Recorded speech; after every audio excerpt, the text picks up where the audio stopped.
जी, अभी जो हमने पहले तक जो काम किया था कंट्रोल स्टेटमेंट के अंदर मैंने आपको आज उसी में से हम लोग देखेंगे सिलेक्शन स्टेटमेंट। सिलेक्शन स्टेटमेंट क्या होती है? ये किस यहाँ पर हमने काम ये करना होता है statement which helps us to decide which statement should be executed.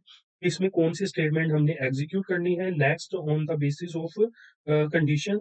जो स्टेटमेंट्स पढ़ी थी कि अगर मैं 6 बजे उठा तो मैं वॉक पे जाऊँगा, अगर सारा पास हुई तो मैं उसे गिफ्ट दूँगा।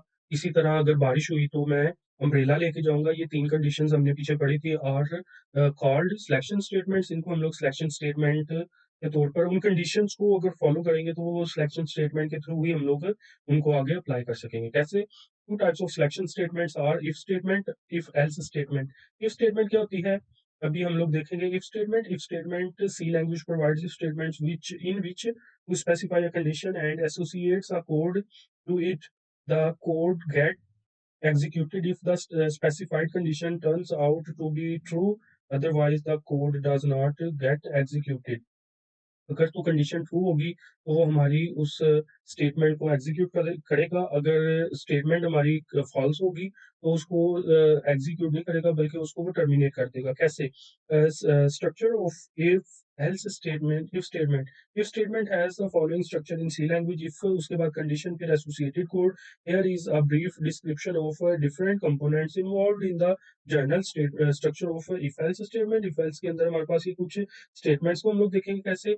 In the given structure, if is a keyword that is followed by a condition inside parenthesis। जो ब्रैकेट्स के अंदर हमारे पास if के अंदर जो कंडीशन लिखी होगी वो हमारी जो है कंडीशन होगी।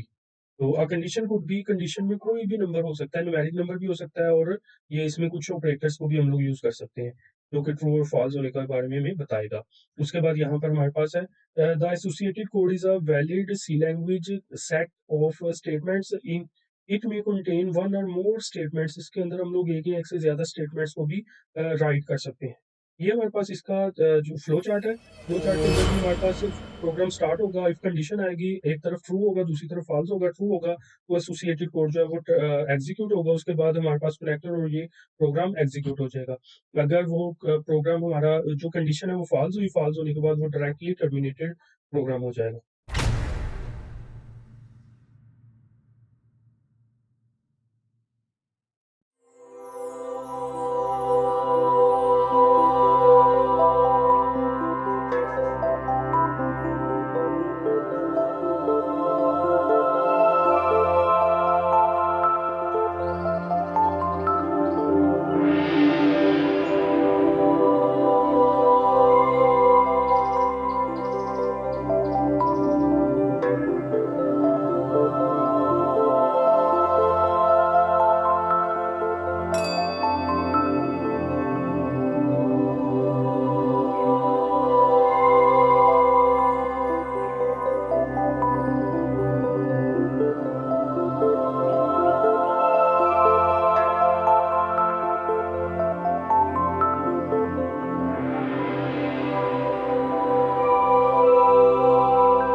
प्रोग्राम को अभी मैं करने जा रहा हूँ यहाँ पे रन। तो अभी ये हमारे पास आ गया बिल्ड एंड रन के ऊपर जाएंगे।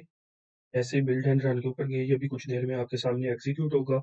और क्योंकि यहाँ पे हमारे पास इसकी वैल्यू इवन में है तो हमारे पास लिखा हुआ ये देखें the variable contains an even value. क्योंकि इवन है तो इसीलिए यहाँ पे ये हमारे पास आ गया you are doing a great job. इसको मैंने किया एग्जीक्यूट। अच्छा, यहाँ पे अभी मैं अगर आपके सामने ये देखें, ये प्रोग्राम स्ट्रक्चर भी यहाँ पे हमारे पास ये हेडर फाइल आ गई। ये हमारे पास उसकी मतलब यहाँ पे फंक्शन कॉल कर लिया, मेन फंक्शन। यहाँ पे इसको वेरिएबल डिक्लेयर कर दिया हमने।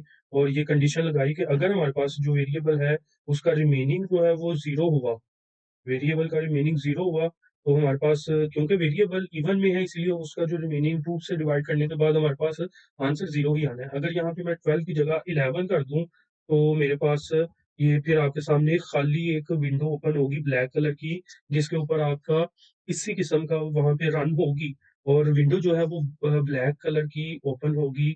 वहाँ पर कुछ भी लिखा हुआ नहीं होगा। क्यों? क्योंकि हमारे यहाँ पे 11 करने से हमारी ये जो कंडीशन है ये फ़ॉल्स होगी। कंडीशन फ़ॉल्स होगी, तो ये सारे का सारा सारी स्टेटमेंट भी हमारी फ़ॉल्स हो जाएगी। वो लिखी नहीं जाएगी यहाँ पे। ये आपके सामने फिर से मैंने किया, तो अभी ये ब्लैक कलर की विंडो ओपन होगी जो कि बिल्कुल ब्लैक होगी।